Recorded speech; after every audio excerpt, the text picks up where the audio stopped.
તો અમદાવાદમાં ગેરકાયદે બાંધકામ મુદ્દે ભાજપ કોંગ્રેસ હવે સામસામે આવી ગયું છે। ધારાસભ્ય ઇમરાન ખેડાવાલાના નિવેદન બાદ ભૂષણ ભટ્ટે પલટવાર કર્યો। ગેરકાયદે બાંધકામ મુદ્દે એક મંચ પર ચર્ચા કરવા માટે ચેલેન્જ આપી છે। ભૂષણ ભટ્ટના કોંગ્રેસના ધારાસભ્ય ઇમરાન ખેડાવાલા સામે આક્ષેપ છે, શેકેલો પાપડ પણ ભાંગતો નથી ને આંદોલનની વાતો કરે છે। કોને બચાવવા, કોની સાથે બેસવા માટે આવું નિવેદન આપવામાં આવ્યું છે। તો સના 7 ઝોનના અંદર 40,000થી વધારે ગેરકાયદેસર બાંધકામો થયા છે તેની માહિતી અમદાવાદ મ્યુનિસિપલ કોર્પોરેશને મને આપી છે। પરંતુ ફક્ત ને ફક્ત હું સમજુ છું કે કોંગ્રેસના ધારાસભ્ય તરીકે મને ડિસ્ટર્બ કરવા માટે અથવા તો કોઈ પોલિટિકલી એમને કંઈ ફાયદો થાય એના માટે જમાલપુર વોર્ડના અંદર જ ગેરકાયદેસર જે બાંધકામો કહીને તોડવામાં આવી રહ્યા છે। મેં એમને લિસ્ટ આપ્યું કે આ જગ્યાએ અમદાવાદ શહેરના અંદર 7 ઝોનના અંદર આ જગ્યા પર અત્યારે પણ ગેરકાયદેસર બાંધકામો છે। તમે તોડો, તમે ફક્ત ને ફક્ત જમાલપુરના અંદર જ કેમ તોડો છો? એક સમાજને તમે ટાર્ગેટ કેમ બનાવો છો? એક તરફ 10 વર્ષ પહેલા જે મકાનો બની ગયા છે, 10 વર્ષથી લોકો રહે છે, જ્યાં તેના ટેક્સના બિલ આવે છે, લાઇટના બિલ છે, આધાર કાર્ડ છે, ઇલેક્શન કાર્ડ છે, એવી જગ્યાઓ પર તમે લોકોને ઘર ખાલી કરાવીને તોડો છો તો આ યોગ્ય ના કહેવાય। તો હવે અહીંયા પણ ચેલેન્જની રાજનીતિ જોવા મળી રહી છે। ગેરકાયદે બાંધકામ મુદ્દે ભૂષણ ભટ્ટ પર આરોપ લગાવ્યા છે, ત્યારે હવે સામે પલટવાર ભૂષણ ભટ્ટ દ્વારા કરવામાં આવ્યો છે। તેમણે કહ્યું કે આવો સાથે બેસી સામસામે ચર્ચા કરીએ।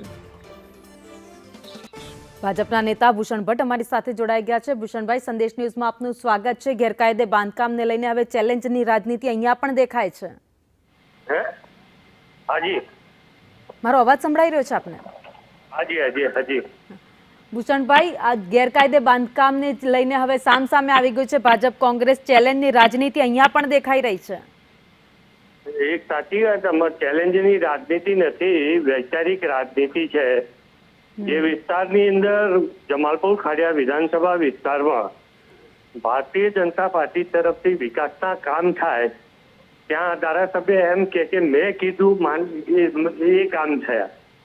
વિક્ટોરિયા ગાર્ડનનું નવીનીકરણ થાય તો કે મારા કહેવાથી થયું।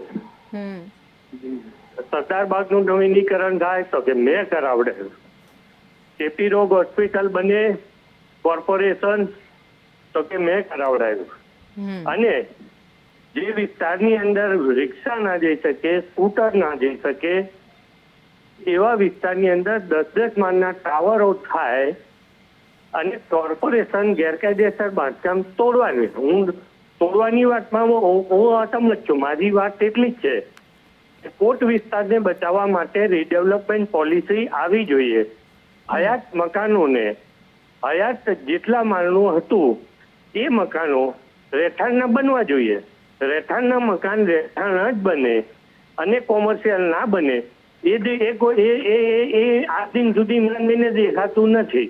પણ ભૂષણભાઈ, ટાવર દેખાય છે। ભૂષણભાઈ, આક્ષેપ ઇમરાનભાઈ એવા કરી રહ્યા છે કે પર્ટિક્યુલર એક જ કોમને ટાર્ગેટ કરવામાં આવે છે ને એટલા માટે મારો આ વિરોધ છે। એક જ કોમનાને ટાર્ગેટ કરવામાં આવતું હોય તો દક્ષિણ ઝોન, પશ્ચિમ ઝોન, બધા જ ઝોનની અંદર આ પ્રકારની કાર્યવાહી થતી આવી છે, થાય છે, બરાબર છે। અને 7 માળના ટાવરો કે 10 માળના ટાવરોમાં કેમ ઇમરાનભાઈ ક્યાંક બચાવવા જાય છે અને ક્યાંક કેમ બચાવવા નથી જતા? એનું કારણ તો પૂછો એમને કે કેટલાક ટાવર બને છે, કેટલાક ગેરકાયદેસર મકાનો તૂટતા હોય એમાં તમે બચાવવા જાઓ છો અને કેટલાકમાં નથી જતા। કોર્પોરેશનની સ્કૂલ તૂટીને શોપિંગ સેન્ટર બને એ ધારાસભ્યને દેખાતું નથી। એ ધારાસભ્યને ત્યાં આગળ તૂટેલા શોપિંગ સેન્ટર આજે ફરી બની જાય તો એ રજૂઆત કરવાનો સમય નથી। પણ દુખે પેટ અને કૂટે માથું જેવી સ્થિતિ લઈને માત્ર ને માત્ર ભ્રમિત રાજનીતિ કરવી અને લોકોની વચ્ચે આ પ્રકારની માનસિકતાથી ટકી રહેવું આ એમનો સ્વભાવ છે, માટે મેં કીધું છે। ભૂષણભાઈ, આપ અમારી સાથે જોડાયા, આપનો આભાર।